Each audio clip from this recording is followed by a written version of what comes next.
Muy buenas tardes, muchas gracias. El tema, bueno, creo que todos estamos muy familiarizados con lo que está ocurriendo en Sinaloa. Creo que también podemos, a raíz de lo que ha ocurrido, tanto en el ataque al debate, como en la situación que enfrentan periodistas que cubren olas de violencia en otras partes del país, un poco imaginar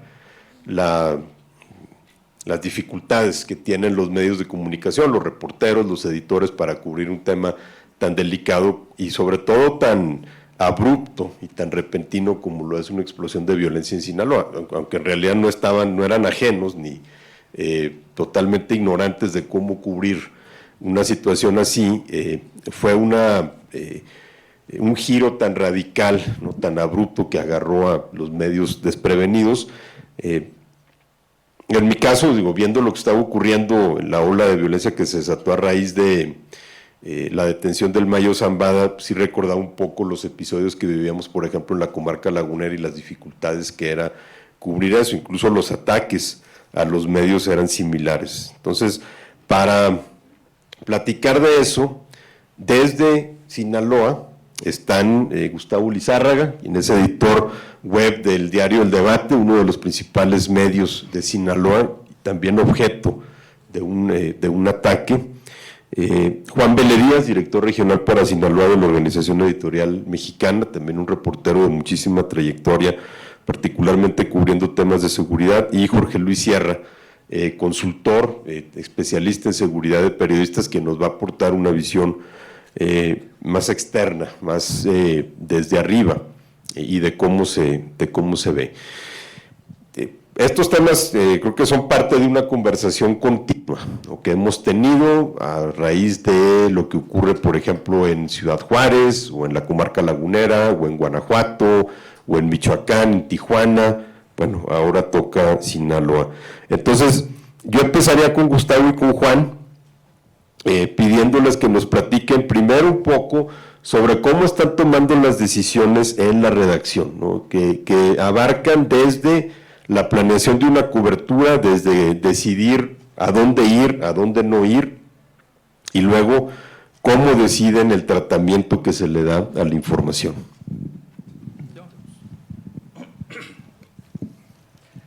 Bueno, muy buenas tardes. La verdad es un placer estar aquí con ustedes. Siento que aprende uno siempre que viene acá a la Ciudad de México y escucha de cómo nos ven desde acá, cómo tienen un panorama. Las 3 últimas charlas estuvieron geniales para mí. En Culiacán vivimos una situación muy difícil, muy complicada, una situación de seguridad que ha quebrado en todos los sentidos. Quizás no se sienta para acá, pero esa crisis de seguridad tras la captura de Ismael El Mayo Zambada, pues desató una crisis social, económica tremenda. Cerraron muchos negocios, muchas empresas, hay mucho desempleo, y se viene una serie de factores de violencia, de delincuencia común muy fuertes. La verdad, los primeros 40 días no se podía vivir en Culiacán. Me comentaba una compañera que quería ir de Ciudad de México a cubrir allá. Le digo, no hay condiciones porque todo está suelto. La autoridad no sabía qué hacer. Yo creo que todavía no sabe qué hacer, cómo atacar este tema, ¿no? ¿Cómo se cubre? Cuando hay una situación, hay una serie de protocolos que siempre se han implementado. No es la primera guerra que nos toca. Desde el 2000 a la fecha ya ha habido otras guerras, otras fracturas, con facciones. Entonces, de alguna otra forma, ya nos ha tocado vivir varias situaciones, ¿no? Entonces, se valora la situación, cuando hay un reporte se ve si hay condiciones, porque a cierta hora y a cierto lugar no se puede ir. Prácticamente en Culiacán se cubre Culiacán, no se está cubriendo fuera salvo las últimas 3 semanas, que ya un poquito más ha habido menos reportes de grupos armados que quieran entrar a Culiacán, ya ha habido menos bloqueos. Entonces, a como se estén presentando las cosas, nos va marcando la pauta de hasta qué tanto podemos hacer. Pero en general no hay condiciones, la verdad. Parte de los protocolos que hemos implementado, por ejemplo, es que ya no se trabaja solo. Existen competencias como normales entre los medios de comunicación, pero ahora valoramos, entre todos nos ponemos de acuerdo, cruzamos información con policías, con quien sea, o sea, funerarios, servidores públicos, donde sea que nos permita saber si allá donde están reportando algo hay condiciones para trabajar. Hemos tenido varias situaciones, algunas públicas, otras no, otras van a quedar en la memoria de la gente que está en redacciones, pero ya 2 o 3 ocasiones grupos armados han interceptado a compañeros y tal cual, ¿no? Que les dicen que no pueden pasar por allá, que si no los van a matar, ¿no? Esas son de las cosas que a veces no se saben y quizás estoy mal diciéndolas acá, ¿no? Pero a veces es muy complicado, ¿no? Entonces, a nosotros en particular nos pasaron un par de situaciones que nos cimbró. Cuando se cumplía el 5º aniversario del primer Culiacanazo, un grupo de pistoleros, ahí muchos de ustedes ya saben, después de dar vueltas alrededor del periódico, se bajó un pistolero y abrió fuego, y pues le tiró la fachada, ¿no? Después de una serie de hechos que habían pasado esa noche, ¿no? Lo que no se vio, lo que no se sabe es que 2 compañeros estaban ahí en la entrada y prácticamente corrieron para salvar su vida, de manera atropellada, se tumbaron. Y fue muy triste ver las cámaras de video cómo captaban a compañeros que convives todos los días arrastrándose entre el suelo y viendo que los balazos pasaron pues justamente a la altura de la cabeza y que si no se agachan pues prácticamente le tocan, ¿no? Al día siguiente se empezó a trabajar a parchar los impactos de bala, arreglar las camionetas que también balearon afuera, pero no hay cosa que te haga sobrellevar eso. El miedo es latente en muchas personas, ¿no? Todavía no terminamos de asimilar esto y el sábado, 2 días después, un compañero de circulación, trabajando, entregando periódico como todos los días, fue correteado, perseguido y nosotros pensábamos que ya la situación estaba controlada, ya después pudo ponerse a salvo, lo llevaron a Cruz Roja, deberían llevarlo al IMSS y él pidió que lo llevaran con sus hijas y prácticamente lo cazaron, lo interceptaron a él cuando lo llevaban a su casa con sus hijas, porque eso pidió él, y un grupo armado los interceptó a la vuelta de la policía ministerial, ¿no? O de investigación, como se llame. Estaban 2, se lo llevan a él y al otro no, y a él le dicen que por qué corrió.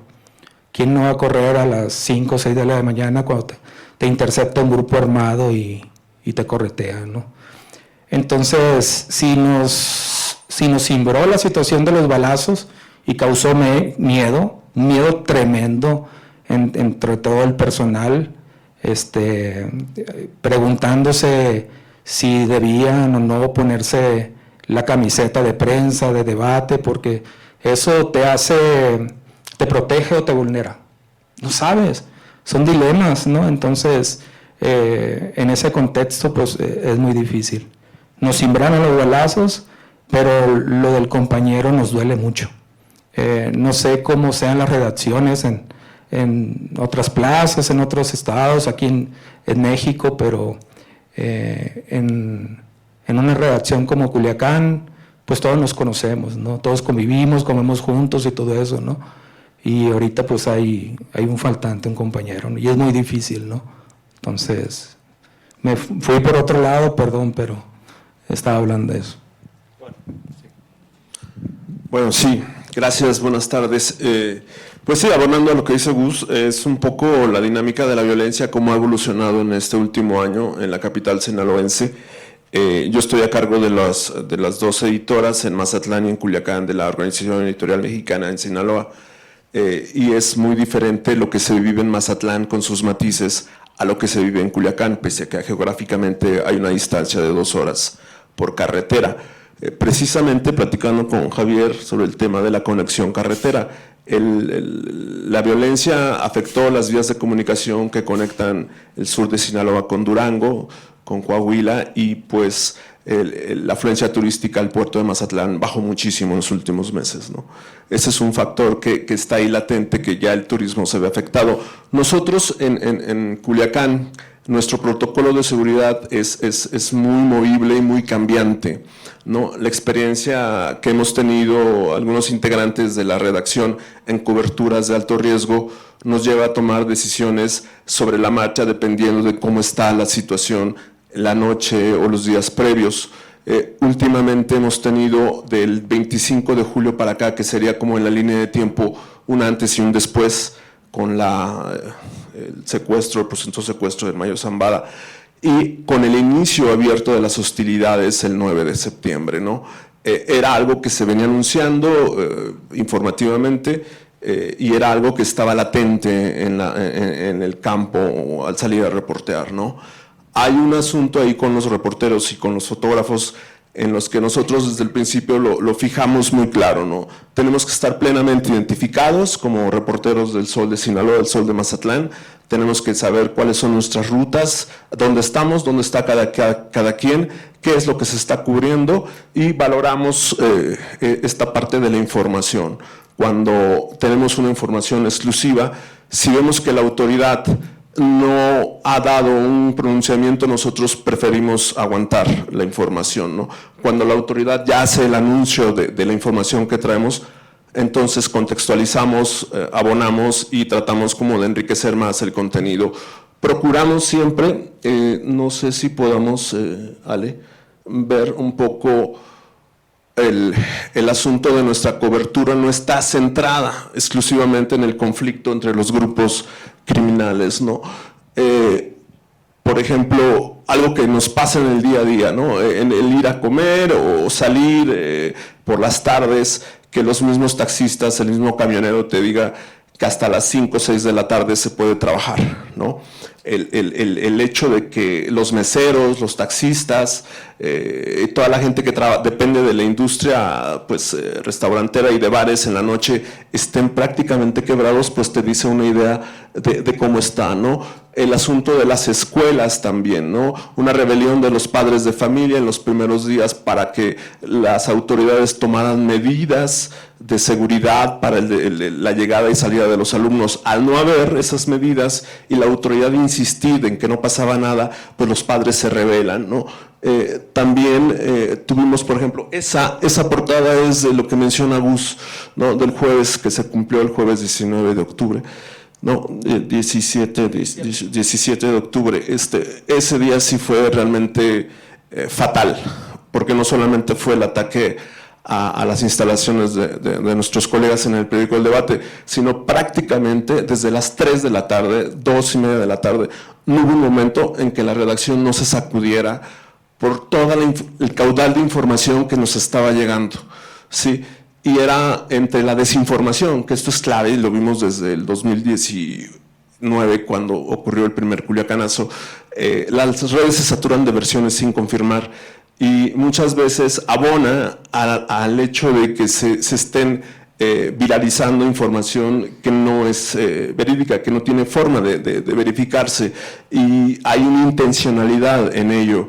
Nosotros hemos registrado que los grupos criminales tienen sus lobbies de comunicación, que siembran sus versiones, y que, bueno, muchas veces es difícil saber mantener ese equilibrio. Por eso nosotros estamos tratando como aguantar siempre sobre la marcha, a esperar a la autoridad a que haya algún tipo de pronunciamiento, porque el riesgo es muy alto. Cualquier grupo nos puede acusar de estar un poco inclinado hacia alguna parte, y en esta coyuntura es muy difícil, porque bien lo dice Gustavo, la autoridad prácticamente está rebasada, está desaparecida. Hay un conflicto con el gobernador por la exhibición que se le dio desde la Fiscalía General de la República sobre la alteración de un escenario del crimen donde murió el ex rector de la UAS en el contexto del secuestro del Mayo Zambada. Hay un tema político, de un grave conflicto político de gobernabilidad en Sinaloa que no se había dado en otros momentos coyunturales cuando hubo conflictos en los grupos criminales. Eso digamos que ese es el matiz de la diferencia con otros conflictos que han tenido al interior de esta organización hegemónica en el Estado y en varias partes del país. Para un poco terminar, no sé si tengamos la de los trenecitos. Esta fue nuestra primer portada posterior al 9 de septiembre. De ahí para acá, no volvimos a tocar el tema de los grupos criminales.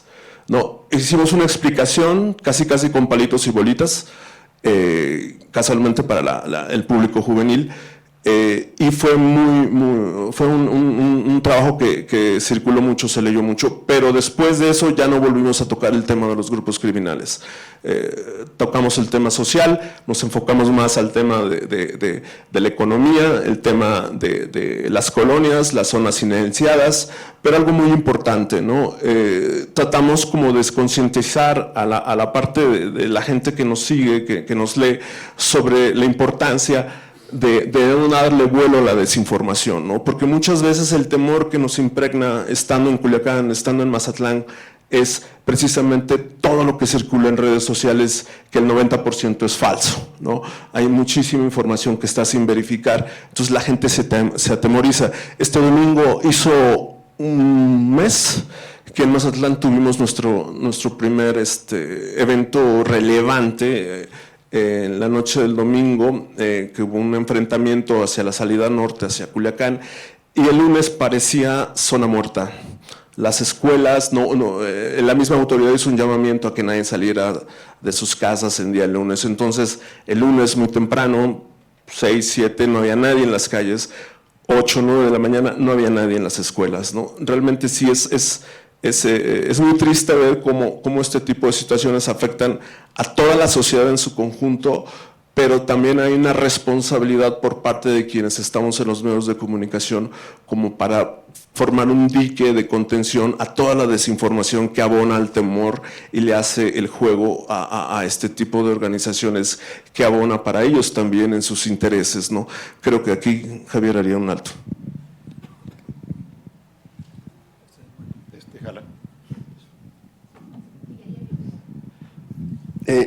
Nada más apuntaría, antes de pasar con Jorge Luis, en algunos de los puntos más importantes que tocaron, creo que vale la pena resaltar, es muy fácil caer en la tentación, ¿no? de la espectacularidad del amarillismo, de la sangre, de llevar marcador, de decir hoy fueron tantos muertos, ayer fueron tantos muertos, o tantos, estos eran del Chapo o estos eran del Mayo, en donde pues, nada más tocan la violencia de manera superficial. El hecho de que haya una responsabilidad para tratar de profundizar en la violencia, incluso en temas en donde a lo mejor al público no le vas a dar lo que quiere, ¿no? Porque si el público a veces lo que quiere es ver conflicto, quiere ver sangre, quiere ver muertos, y sin embargo hay N cantidad de temas sobre cómo está impactando en la vida de la comunidad la violencia. Esta responsabilidad puede llevar eventualmente a una pérdida de confianza del medio, un poco por lo que tú apuntabas, Juan, es decir, esperar a tener una confirmación de algo que está circulando en redes sociales, confirmación o no confirmación, significa que estás dando tiempo para que avancen los rumores, para que avance lo que están diciendo las redes sociales. Si lo confirmas, pues quizá mucha gente va a voltear al medio para agarrar de ahí la versión, pero a veces pasa que si no lo confirmas, el cuestionamiento es por qué el sol no sacó nada, por qué el debate no sacó nada, porque ya la gente, el público ya dio por sentado que algo ocurrió, aun cuando haya sido falso, aun cuando haya sido incluso impulsado por los propios grupos criminales, dan por sentado que ocurrió, y si luego no lo ven en el periódico o en el medio, caen bajo el supuesto de que el medio está ocultando algo. Es muy difícil explicarle a la audiencia que uno tiene una responsabilidad de verificar la información antes de. ¿Cómo le hacen ustedes? ¿Cómo manejan esa desconfianza? Nosotros en particular, esas situaciones se presentan seguido. Y en este contexto de violencia, la mayoría de las decisiones que hemos tomado es preferible perder la nota, que la ganen los demás, pero apostarle el tema de la credibilidad.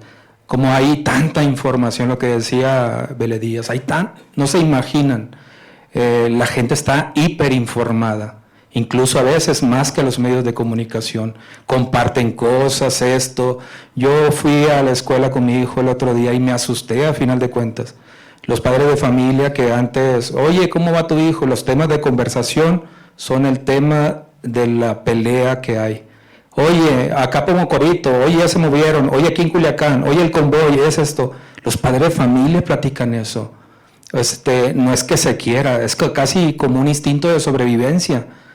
Tienes que estar informado, si no te agarras ciegas la situación que está pasando, ¿no? Imagínense, porque hay un contraste, porque también hay gente que prefiere no ver noticias policíacas, ¿no? O sea, que bien, ¿no? Poderte apagar y no estar viendo tanta cosa, pero cerrarse los ojos ante una realidad que es latente, que es fuerte, que es peligrosa, pues es un error, ¿no?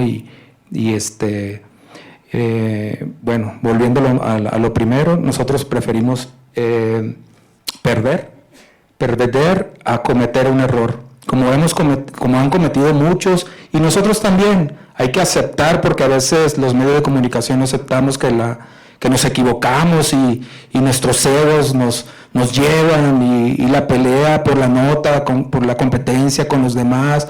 No, tenemos que ser humildes, aceptar que nos equivocamos, corregir, decir si lo hicimos mal, cuál es lo correcto, porque parte de nuestro papel como medios de comunicación es aclarar ese mundo de información que está pasando por todos lados.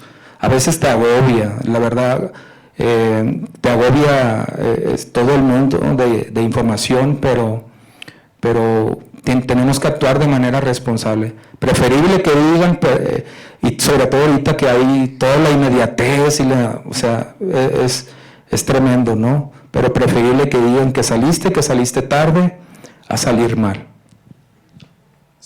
Sí, de hecho, el sentido del humor entre los culichis no se pierde, ¿no? Si la autoridad no responde, ¿qué pasa? Bueno, pues se viralizó mucho un TikToker ahí en Culiacán que se preguntaba, ¿y el Rocha? Yo lo conozco. ¿Cómo se llama? No lo puedo decir. Bueno, no, pero su seudónimo, ¿no? No, es que... Bueno, fue viral esa frase que él se preguntaba, ¿no? ¿Y el Rocha? O sea, ante todo el relajo que ocurría, bloqueos, balaceras, el muchacho salía a cuadro y decía, bueno, ¿y el Rocha? Pues esa fue la pregunta que todo el mundo se hacía, ¿no? ¿Dónde está la autoridad? ¿Y el Rocha?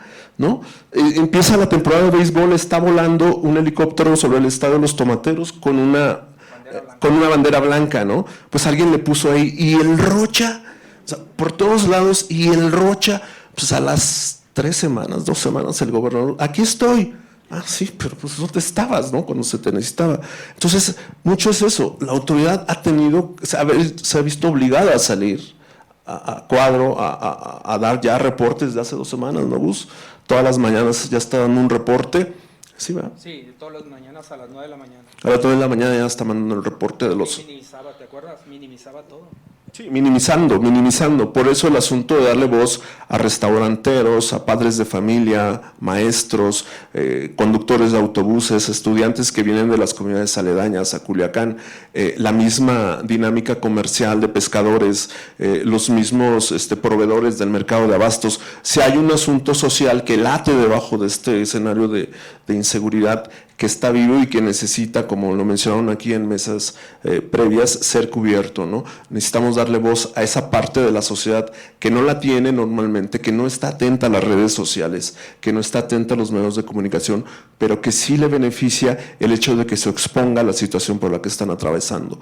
Otra parte importante de lo que mencionabas, Javier, ahorita ya para terminar, en Culiacán en particular hay zonas del silencio hacia la salida, hacia la sierra, hacia la zona de los municipios que conectan con Mazatlán, los municipios serranos. Ocurren hechos violentos que no están siendo cubiertos. Son zonas de silencio. También en la zona sur de la capital sinaloense hay comunidades donde no se puede ingresar.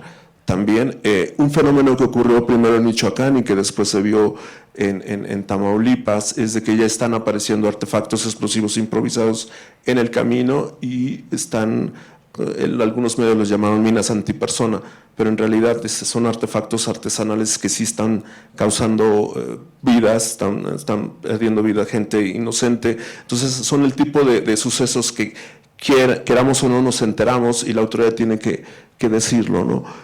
No vamos, los reporteros del Sol de Sinaloa y el Sol de Mazatlán, no vamos solos a ningún lado, si antes no vamos en compañía. Eso es algo que se dio en años pasados en otras ciudades del país, en otros estados, con escenarios parecidos, donde el pool de reporteros, el pool de fotógrafos se mueve en equipo, ¿no? Esto también un poco para garantizar nuestra seguridad.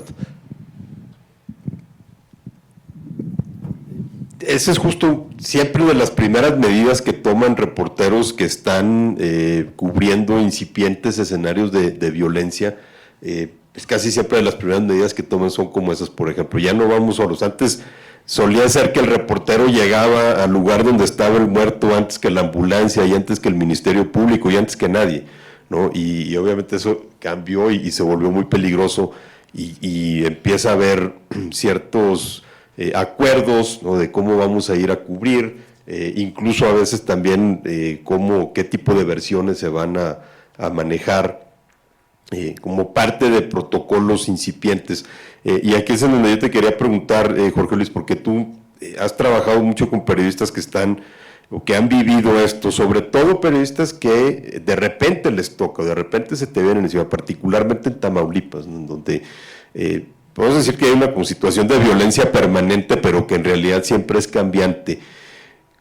¿Cómo lo ves tú desde fuera? ¿Cómo viste tú desde fuera lo que empezó a pasar en Sinaloa, como para decir, esto se tiene que abordar de qué manera? Sí, muchas gracias, Javier. Bueno, en Sinaloa yo veo algunos cambios importantes. Primero es que estamos hablando con editores que tienen una altísima responsabilidad y que además tienen mucha preparación. Para que haya editores de los dos periódicos principales, además del periódico del Noreste, que están manejando adecuadamente la situación en estos momentos, eso quiere decir que esas organizaciones están dirigidas por editores que tienen una alta calidad para enfrentar la situación y lo han hecho de manera muy exitosa. Entonces, primero ese es un cambio muy importante porque en esos días de extrema violencia, ninguno de los compañeros ha sido asesinado, ninguno de los compañeros ha sido secuestrado, ha desaparecido. Entonces ellos han mantenido el control de su redacción, saliendo adelante con innovación, saliendo adelante con una cobertura diferente, con protocolos muy duros, protocolos a veces que pues causan emocionalidad en la propia redacción, pero eso a mí me parece que es un cambio que debería ser visto como un ejemplo y del cual deberíamos de aprender en otras zonas del país en donde posiblemente haya pasado lo mismo o haya ocurrido lo mismo. Entonces aquí hay un ejemplo de lo que se puede hacer, escuchando tanto a Juan como a Gustavo. Otra situación que me parece que también es muy importante es que en Culiacán y en general en el estado de Sinaloa está habiendo un cambio también en el paradigma porque se está volviendo el epicentro del tráfico de las drogas de diseño.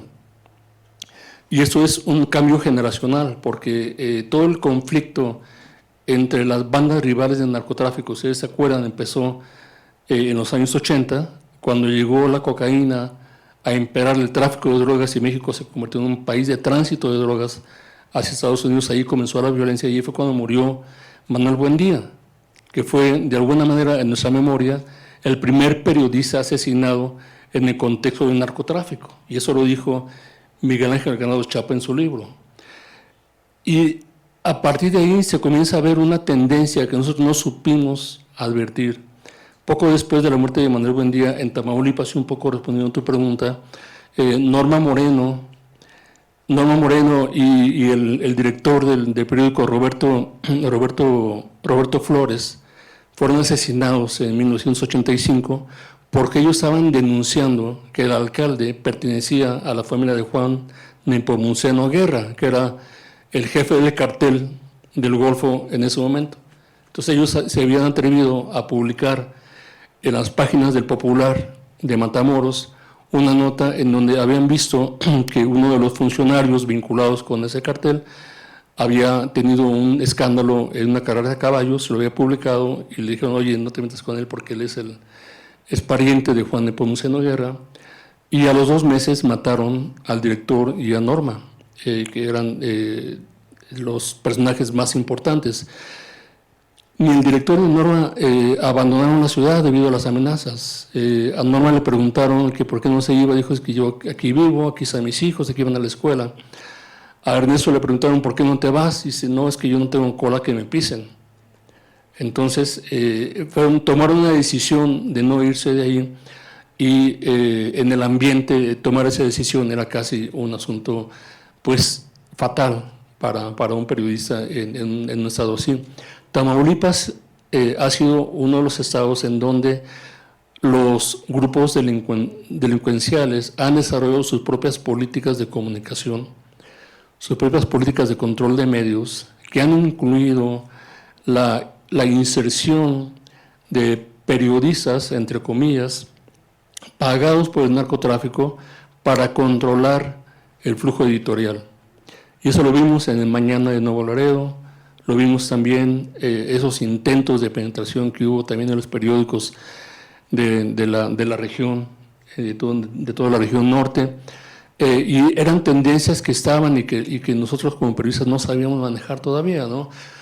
Aún digamos, años después, digamos, estamos hablando de 2009, cuando estaban desarrollándose este conflicto entre los Zetas y el cartel de Sinaloa en la zona de la laguna, en la frontera entre Durango y Gómez Palacio y Torreón, y estaba un grupo armado secuestrando a periodistas del lado de Torreón, estaba el otro grupo armado presionando a los editores del mismo medio. Entonces un grupo de narcotraficantes presionaba al editor para que no publicara la información, que la reportera presionaba por el grupo contrario para que publicara la información, los ponían en una encrucijada que no podían resolver.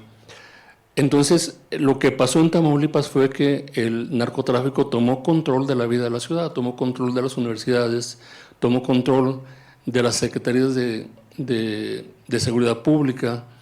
El jefe de la seguridad pública de la ciudad de Reynosa era nada más nominal y el verdadero jefe era el narco que controlaba la plaza, y si había un auto robado, la persona a la que se le tenía que pedir el auto que se habían robado no era al director de la policía de Reynosa, sino al jefe de la plaza, porque era el que estaba usando ese auto para delinquir. Y ya le decían los policías, espérate un tantito, porque ya que lo terminé de utilizar te lo van a regresar, no vas a tener ningún problema. Vuelves aquí y te lo regresamos. Ese nivel de control había. Otro cambio muy importante es que si antes había 5 organizaciones que después se volvieron 20 organizaciones de narcotraficantes, ahorita hay 347 organizaciones atomizadas que cada vez son más violentas. Aquí estoy presentando algunas gráficas que nos pueden ayudar a entender el problema que está viviendo ahorita en Sinaloa, particularmente en Culiacán. Ese es el mapa de los primeros días a los que se refiere Juan. Y vean cómo las operaciones, lo que está marcado en rojo, ahí aparece en rosa se puede ver de varios lados, ajá. Lo que está marcado en rosa fueron las operaciones violentas de los primeros días, y son principalmente acciones muy espectaculares, con disparos, con asesinatos selectivos que ocurren cerca de centros comerciales, donde la gente está con sus teléfonos celulares y pueden multiplicar el mensaje. Entonces ya saben que el mensaje se multiplica por las redes sociales. Días después, el mapa cambió y entonces ahora, como ustedes pueden ver ahí, toda la zona del sur está controlada y la ciudad está prácticamente apretada, como si fuera un control urbano de la ciudad de Sinaloa, perdón, de Culiacán. Como ustedes saben, Culiacán está atravesada por ríos y parte de lo que vimos, tanto en el Culiacanazo como en esta ocasión, es que hay puntos estratégicos que el narcotráfico ya sabe que controlando eso controla toda la ciudad. Y si ahora pasamos al siguiente, aquí vemos, por ejemplo, que las conexiones, es un estudio de la Universidad de Rice en Houston, donde hace un análisis de las conexiones de los principales grupos. Cada nodo que hay es una banda de narcotraficantes. Y los nodos principales que se ven ahí es uno abajo, en amarillo es el cartel de Sinaloa, y arriba es el cartel de Jalisco Nueva Generación. Ustedes pueden ver, y eso se hizo con un algoritmo de inteligencia artificial, haciendo todas las conexiones, ustedes pueden ver los lazos que están tejiéndose cada vez más entre el cartel de Sinaloa o los grupos que conforman ese espectro llamado el cartel de Sinaloa con el cartel de Jalisco Nueva Generación acercándose. Entonces es muy posible que en el futuro haya una unidad entre esos dos grupos rivales que actualmente están rivalizando, pero que en el futuro puede ser que no. ¿Qué lecciones para el periodismo va a dar esto? Primero, toda la zona del Pacífico, por eso Marta, cuando tú comentabas, es que está apareciendo violencia en Guerrero, está apareciendo violencia en Guanajuato, porque ahí están, varios de los nodos están presentes en esas ciudades y son aliados de esos dos grupos principales que están combatiendo ahorita entre sí. Adelante. La estrategia de la delincuencia organizada entonces es el control de los puntos estratégicos de la ciudad, asesinatos selectivos que son ampliados en su resonancia en las redes sociales, una violencia armada cerca de oficinas de gobierno y centros comerciales, el uso de ponchallantas como se estila en Tamaulipas para impedir el paso de la Guardia Nacional, el paso del Ejército, crear la impresión de que las autoridades no controlan nada, es una parte de la guerra psicológica, es crear esa impresión de que ni el gobierno estatal ni el gobierno federal están sabiendo hacer nada, están paralizados, y disminuir la presencia de los medios en las calles, porque para eso es precisamente esa violencia psicológica de aterrorizar e inhibir a los medios, ¿no? La política del gobierno, la estrategia del gobierno de la siguiente lámina es, bueno, por una parte privilegiar, y ahorita en ese nuevo gobierno, como sabemos, están privilegiando las operaciones de inteligencia, están interceptando las comunicaciones, y todo eso tiene una implicación para los medios enorme. Ha habido un despliegue controlado y limitado de la Fuerza Armada, ¿no? Lo dijo un general, si hay enfrentamientos es porque los grupos están enfrentando, están evitando el enfrentamiento directo solamente en aquellos casos en que sea inevitable, pero no están registrando enfrentamiento de la Guardia Nacional o del Ejército en contra de los narcos. Sí ha habido, pero pareciera que en general la estrategia, perdón, es diferente. Sí ha habido, pero en general pareciera que la estrategia es que están esperando que se maten entre ellos, que se desgasten. Si no los topamos, le entramos, pero si no, en general es eso. Es una estrategia combinada. Ahora, vamos a ver en la siguiente lámina entonces cómo han respondido los medios. Ha habido, obviamente, por la violencia, los reporteros no salen a la calle en los momentos más complicados. Esa es la política de quédense en casa, ¿no? Eso ha implicado un aumento de la cobertura virtual y la dificultad que menciona Javier para verificar la información que está en las redes sociales.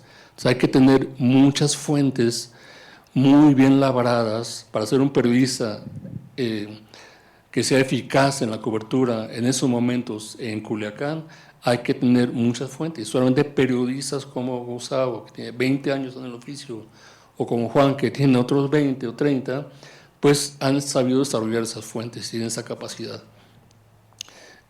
Medidas de verificación más eficaces. Eso significa que, bueno, sí estamos leyendo cosas en redes sociales, pero no las estamos publicando de inmediato y pasan por un proceso de verificación más estricto, y si no se logra verificar, como dice Gustavo, no se publica.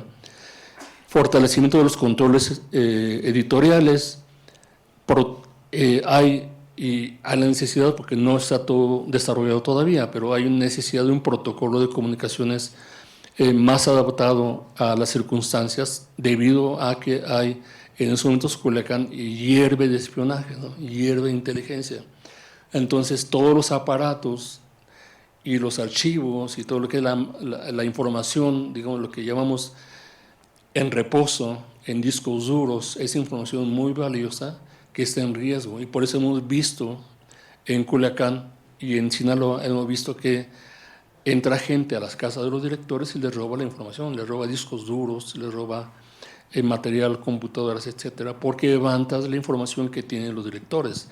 Los directores son las personas que tienen la información más sensible, porque tienen todos los reportes de todos los fotógrafos y todos los editores y reporteros del periódico.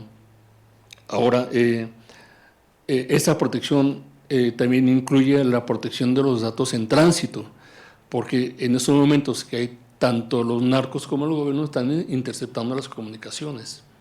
Es muy importante entonces tener una política adecuada de uso de los teléfonos celulares, definitivamente, ¿no? Y por otra parte, pues es que hay una necesidad muy grande de protección de instalaciones, porque ya pasó en el debate, ya pasó en el noreste, ya pasó en el Mañana de Nuevo Laredo, entonces están amenazando, están entrando a las redacciones y disparando, ¿no? Eso creo que son, digamos, como los aprendizajes principales que ha dejado esa experiencia.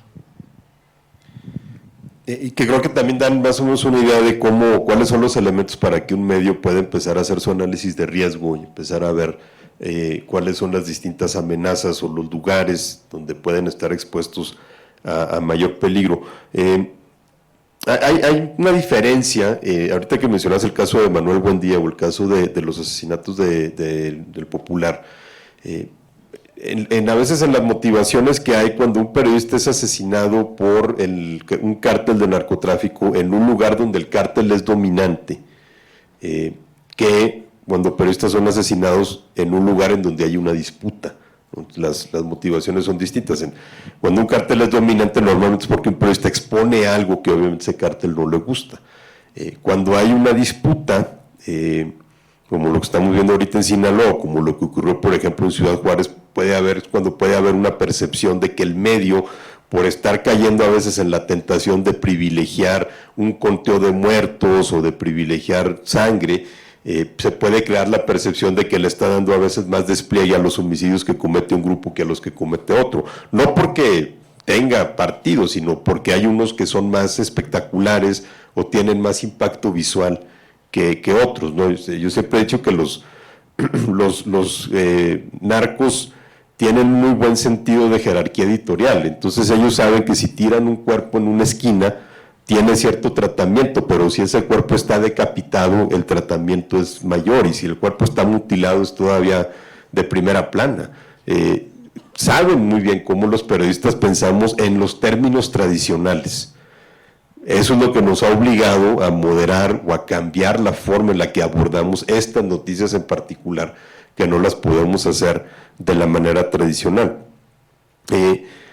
Aún así, en cualquiera de los dos casos, sea un lugar en disputa o un lugar en donde hay una presencia dominante de un grupo, creo que lo peor para un editor, sobre todo para editores que están a cargo de asignar o de enviar reporteros al campo, es no saber por dónde, no saber qué nota es la que te va a meter en problemas. Uno puede estar tratando una nota pensando que es cualquier otra, ¿no? Y resulta que esa es la que al día siguiente va a provocar una represalia. Y te puede provocar un ataque en la instalación, o te puede provocar el secuestro de un reportero, o mucho peor. Creo que esa incertidumbre también es algo que ya no nada más la redacción vive, sino también el medio en general, ¿no? Cuando empezamos a ver que el ataque ya no es contra un miembro de la redacción, sino contra las instalaciones, o que secuestraron a un repartidor, o en algunos casos en donde por ejemplo, se van sobre gente que trabaja en ventas o en administración, la incertidumbre permea en todos los niveles. Antes de pasar a abrirlo a preguntas del foro, nada más sí me gustaría si Gustavo y Juan pudieran platicar brevemente cómo están lidiando con ese impacto psicológico.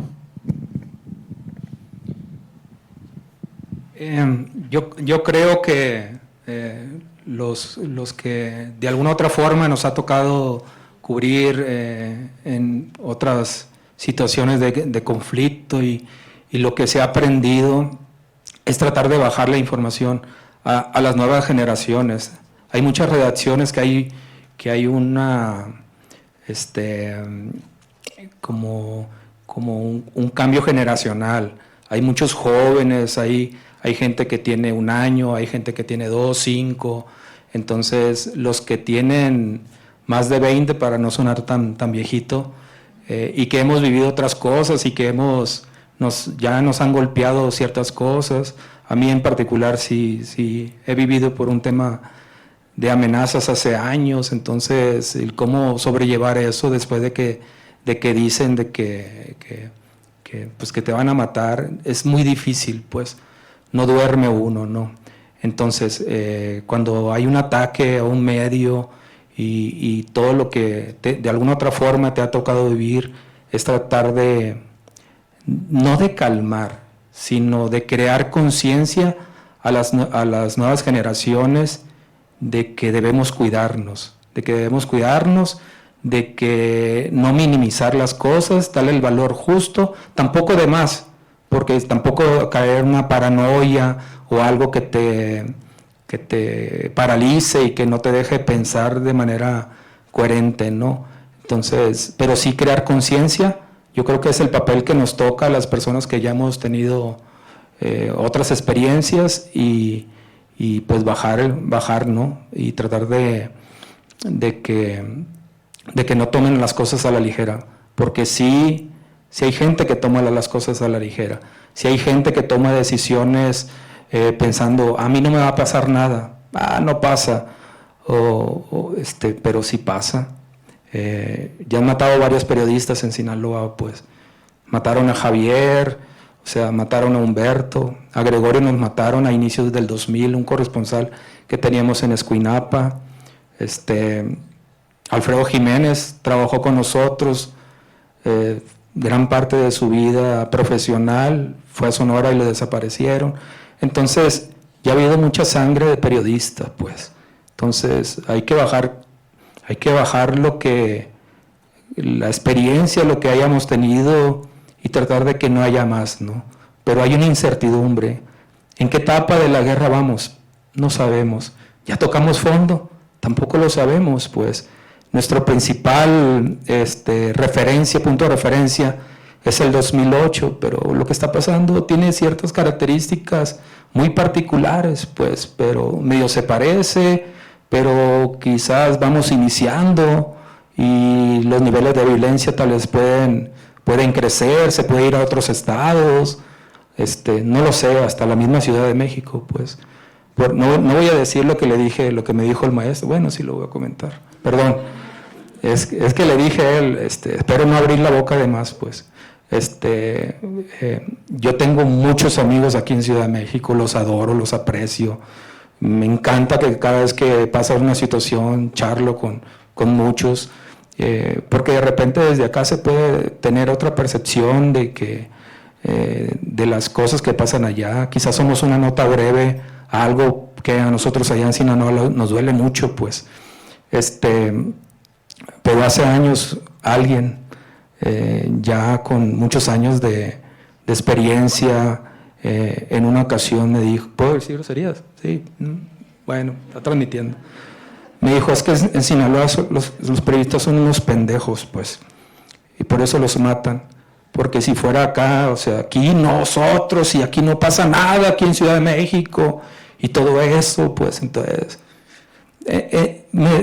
te cae el 20, pues, a final de cuentas, cada quien vive su realidad. Entonces, no queremos que ustedes vivan nuestra realidad, pero son empáticos, la mayoría son empáticos, la verdad, por ahí estoy en grupos nacionales y cada que pasa algo en Sinaloa lo comparte y lo comparten y hacemos bola entre todos, ¿no? Yo creo que es momento de que la vida de los compañeros no haya quedado en vano y ayudarnos, ser empáticos y ponernos en los zapatos de los demás, fuera de colores, fuera de las empresas incluso, o sea, somos los periodistas de a pie los que a final de cuentas pasan por una situación, que a veces pasan situaciones, y también recuerdo de algo, que en una ocasión pasó algo con un compañero y todo, y el medio salió, y estamos indignados, y a nivel nacional, no nosotros, otro medio, que algo, que justicia y todo este tema, pero al final de cuentas el compañero terminó el día, agarró su camión y se fue a su casa sin ninguna garantía de nada. Entonces, es triste, pues, pero así pasa, eso es. Si quieren podemos echarnos mentiras, tratar de engañarnos, tratar de suavizar las cosas, pero a veces la situación es complicada y cuando pasa una situación el periodista es la persona más sola del mundo. Entonces, bueno. Bien, como respuesta a tu pregunta, Javier, pues va a parecer un poco muy obvio, pero cuando les toca descanso a mis reporteras y mis reporteros, les tengo prohibido que se comuniquen por el chat, que manden alguna cosa, pues casi a descansar, desconectar, y sobre todo la movilidad de coberturas, ¿no? Yo no estoy casado con que sea la misma persona la que esté cubriendo los hechos de violencia. Aleatoriamente traemos una agenda paralela a los hechos que están ocurriendo. ¿Cómo puedes cubrir la violencia en Culiacán sin hablar de sangre? El evento que tuvimos, Gus, el martes, ¿no? de Canirac, los restauranteros, el aguachile en el centro de Culiacán, apoyando a las bandas. O sea, los músicos de bandas se quedaron sin trabajo porque su chamba es la noche, ¿no? Igual en Mazatlán, con menor medida, pero igual. Pero en Mazatlán los restauranteros no tuvieron la iniciativa de los de Culiacán. Entonces, pues quien está cubriendo el tema de violencia, que vaya y se come un aguachile y conviva con la gente de los restaurantes, los músicos, ¿no? Importante, creo, Javier, es la agenda, ¿no? Tratar de que la agenda sea más abierta y no focalizada solamente sobre el día a día de lo que está ocurriendo, ¿no? Esa es parte fundamental. Y lo demás, pues bueno, sobre la marcha, realmente no puedo compartir una fórmula porque hay un asunto donde tiene uno que decidir sobre la marcha en función de lo que está ocurriendo, ¿no? Jorge, ¿algunas recomendaciones? Creo que ha habido ya en México la intención y la disponibilidad de grupos de psicólogos que están intentando acercarse a los periodistas para que los periodistas puedan tomar terapia. No ha sido muy bien escuchado porque, no, pues terapia para qué, ¿verdad? No necesitamos terapia, no. Te estoy hablando de muchos periodistas en toda la frontera, que es lo que yo conozco en estos momentos un poco más. Entonces, si hay una resistencia para acudir ante el psicólogo y toda esa exposición a la violencia, así sea exposición virtual, así sea leer lo que está comentando, leer lo que está pasando en X o en TikTok, causa un malestar que se va quedando y que se va acumulando y que se va volviendo como calcificando y eso va dañando todo. Entonces, sí creo que es muy necesaria la cooperación entre psicólogos. No ha habido, hay mucha falta de comunicación. Cuando yo trabajé un tiempo con María Clara Costa como investigador en su Centro de Derechos Humanos, y ahí se investigaba la tortura todos los días. Entonces yo veía que, ves, que todos estábamos tomando cafés todo el tiempo, fumando todo el tiempo, y invité a una doctora que era homeópata y le dije, mira, no sé si pudiera haber una cercanía, porque muchas de las personas que vienen reportando la tortura de sus parientes presentan como mucha enfermedad. Entonces llevé a los doctores y los doctores tuvimos una reunión y entonces dijeron ellos que ellos no necesitaban. Los doctores dijeron, yo creo que para que empecemos esto, primero necesitamos tratarlos a ustedes y después ya tratar a las víctimas de la tortura, pero ustedes primero necesitan una atención. Y después ellos me estaban reclamando que por qué yo he llevado a los psicólogos, que qué me estaba pasando si ahí no estaba pasando nada. Entonces sí hay una resistencia histórica que yo creo que debemos de vencer. Es como el dentista, como el médico, el psicólogo es un profesional de la salud que hay que recurrir. Sí, es un poco como se ha gustado que hay una negación, ¿no? Lo primero es una negación, no pasa nada, y sin embargo, de repente en la redacción empiezan a surgir, o se empiezan a notar, ¿no? Personas irritables, empieza a surgir el insomnio, ansiedad, ¿no? Son justo los síntomas del estrés postraumático. Pero creo que sí era importante mencionarlo, o por lo menos tocar el tema, porque sí hay un impacto, ¿no? Eso es indudable, en la misma incertidumbre. Parte de la cobertura también, de las coberturas alternas o de profundizar en el fenómeno de la violencia que decía Juan, es también cubrir cuál es el impacto psicológico que está teniendo en la comunidad, ¿no? En las escuelas, con los niños, por ejemplo, que están viendo la violencia a su alrededor. No sé si sea un buen momento para abrirlo a preguntas, si alguien tiene alguna pregunta y darle un tiempo. Acá. Tenemos un micrófono por ahí.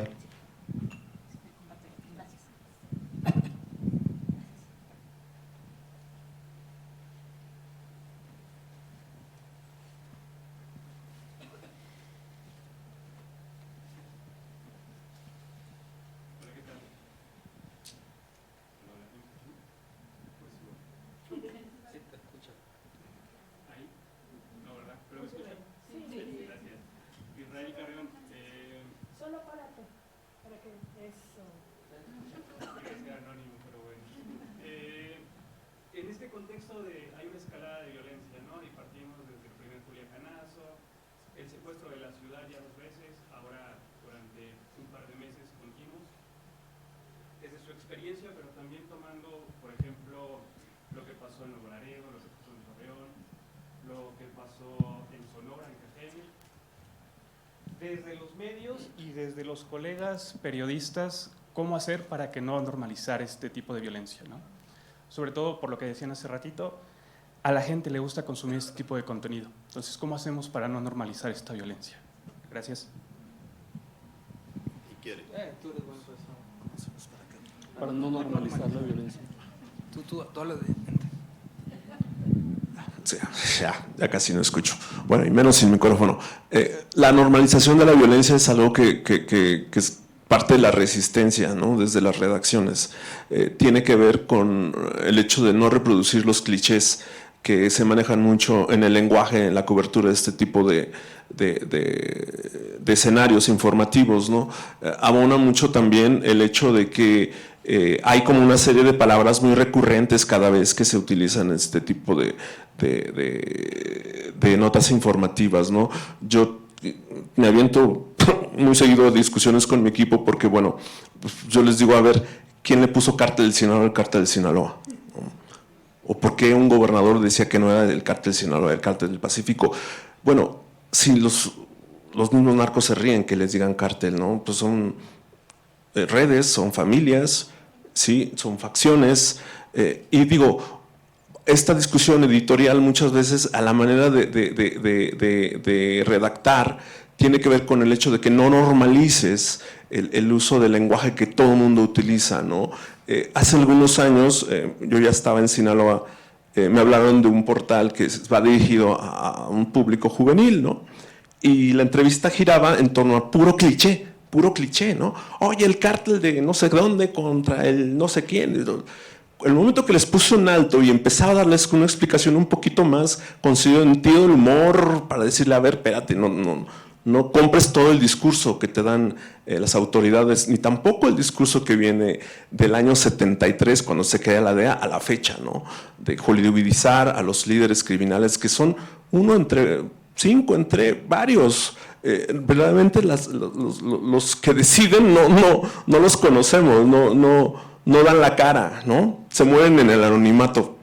Sí, hemos conocido varios, ¿no? Que mueren en el anonimato o inventan su muerte y finalmente, pues bueno, no quedan rastro de ellos. Entonces yo creo que una de las primeras cosas que tenemos que trabajar en este tipo de no normalizar la violencia es en el uso del lenguaje. Hay un rigor sobre el tema de la cobertura informativa, sí, pero también hay un rigor en la edición, ¿no? Es decir, cuidado con el tipo de adjetivos que utilizas, quién dijo esta palabra, ¿no? Y sobre todo, un poco marcar distancia es bien difícil. Yo toda mi carrera periodística la hice aquí en la Ciudad de México, pero bueno, mucha parte fue de tema de investigación en coberturas dentro del país, ¿no? Y la región que más me impactó a mí fue la del Pacífico. Mucho tiempo he hecho mi vida en esa zona que ahora ya vivo allá. Pero básicamente lo que yo he aprendido es el uso del lenguaje, no normalizar lo que está en redes, lo que está en las páginas web, que no tienen protocolos, ¿no? Y creo que a partir de ahí ya la gente te empieza por lo menos a cambiar el sentido de la conversación. Es bien difícil, pero hemos tenido experiencias donde se ve eso. Imposible cuando tienes encima todas las redes sociales y muchísima desinformación cuando hay este tipo de cosas, ¿no? En Culiacán nos reímos, perdón, no sé, te habrá pasado, hay muchos colegas de tiempo atrás que van de enviados y bueno, o se reportean desde la Roma y ¿dónde viste ese convoy? ¿Quién vio esto? ¿Quién vio este convoy? ¿Qué se inventó de aquí? ¿No? Así realmente se imaginan cosas que pues, a toda la gente que vivimos allá nos da risa, ¿no? Entonces, no es como lo dicen si no estás allá, ¿no? Y estando allá necesitas hablar pues con todo un espectro de gente, que no nada más el que te sirve el desayuno en el restaurante, sino con gente que no está viviendo el día a día como uno lo está desde los medios, ¿no? Sé que Andrea me está viendo allá en la cámara, no lo voy a decir. Un comentario que, hablando con Andrea y yo, a final de cuentas hay personas que romantizan la violencia, pues, para venderla bonito, para esto, para que cerrarle un ojo a Netflix y al rato aparecer en una serie y todo eso. O sea, yo creo que no debemos caer en ese juego, porque leí un par de párrafos de un escritor famoso y, caray, ¿a poco eso es Culiacán? O sea, yo de repente te tienes, no sé si es el mismo, pero de repente tenemos que ver los ojos como turista, porque estar ahí a veces no dimensionan lo que es, ¿no? Pero ver con las cosas como turista y también analizar lo que se dice y hace de Culiacán, no, y que en cada esquina y me topé que el sombrero, que la pizza, que esto, caray. Si alguien lo lee y alguien lo lee de fuera, se piensa en un panorama super narco en Culiacán y en Sinaloa, pero no todos somos narcos. O sea, los estigmas también, o sea, yo no soy narco, no, mi familia, mis amigos la están pasando muy difícil, muchas familias, y hay gente que se la parte y se levanta a las 4 de la mañana y se va a abrir su local o al mercado y todo ese tema, ¿no? Pero hay muchos escritores o periodistas que gustan de romantizar esto, ¿no? Y es caer en el juego de ellos. No podemos caer en el juego de ellos. Nosotros, por ejemplo, de la guerra del 2008, cuando se vino todo el tema de los mensajes, ¿no?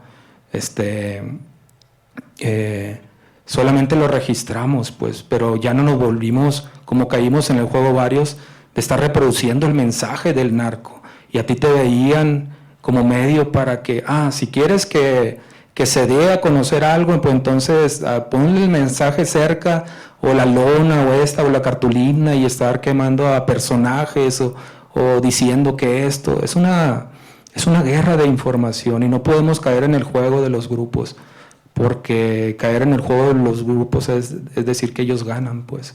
Entonces, y no está bien que ellos ganen, ¿no?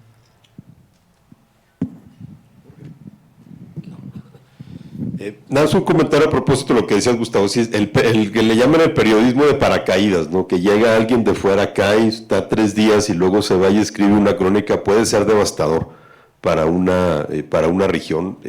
sobre todo por todos los estereotipos que genera. ¿Alguien más quisiera? No, Carlos.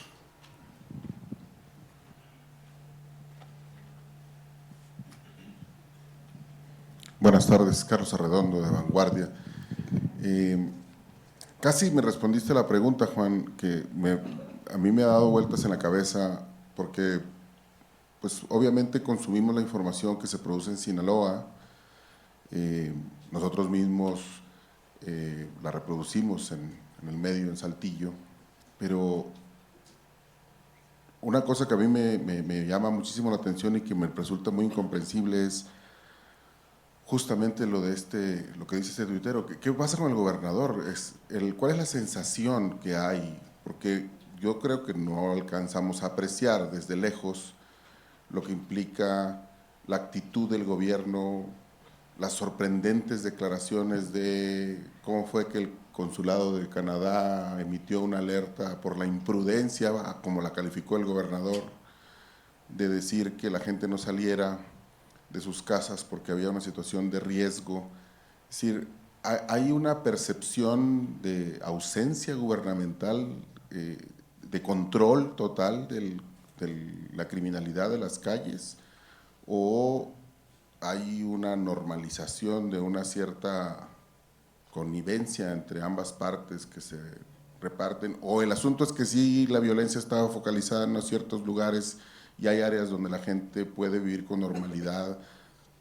Tengo la impresión de que no soy capaz de entender bien cuál es la situación del día a día en la calle de la gente, sobre todo en Culiacán, ¿verdad? Que entiendo que es el lugar donde está más complejo, y a partir sobre todo de la actitud del gobierno estatal.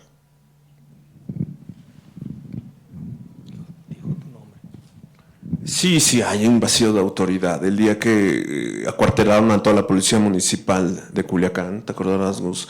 El jueves para viernes, viernes para sábado, hubo una ola de asaltos, cristalazos en los negocios del centro de la capital sinaloense, ¿no? O sea, los cristales sobre tiendas deportivas, sobre locales comerciales de ropa para niños, ¿no? Eso. ¿Y en qué momento en una ciudad en plena madrugada llegas con una retroexcavadora a una plaza comercial, ¡pum!, a tratarte de llevar un cajero automático, ¿no? Y en la misma hora llegas con un camión, un Torton, a llevarte 60 motocicletas marca itálica. Hasta 2 vueltas dio, Agus. Sí. 2 vueltas dio. Entonces, ¿dónde estaba la policía municipal? Acuartelada. Ok, ¿quién se queda? La estatal preventiva, la Guardia Nacional. La gran queja en esta etapa, en estos últimos años, no me voy al último sexenio, sino en la última década, se acentuó, es la falta de coordinación entre las corporaciones a nivel nacional, no es exclusivo de Sinaloa. Pero si ustedes quieren un ejemplo de cómo se vive esa falta de coordinación, ahí está, quiten a la municipal y pasto libre, ¿no? Hasta 2 vueltas para llevarse motocicletas. Yo creo que intenté explicarlo al inicio, pero hemos vivido como etapas. Los 40 primeros días fueron muy complejos. A eso le sumas que nos quedamos sin policías municipales, que son el primer contacto ciudadano, el que atiende los problemas en las colonias y todo eso, y fue un caos. La ciudad se sentía como un estado de sitio.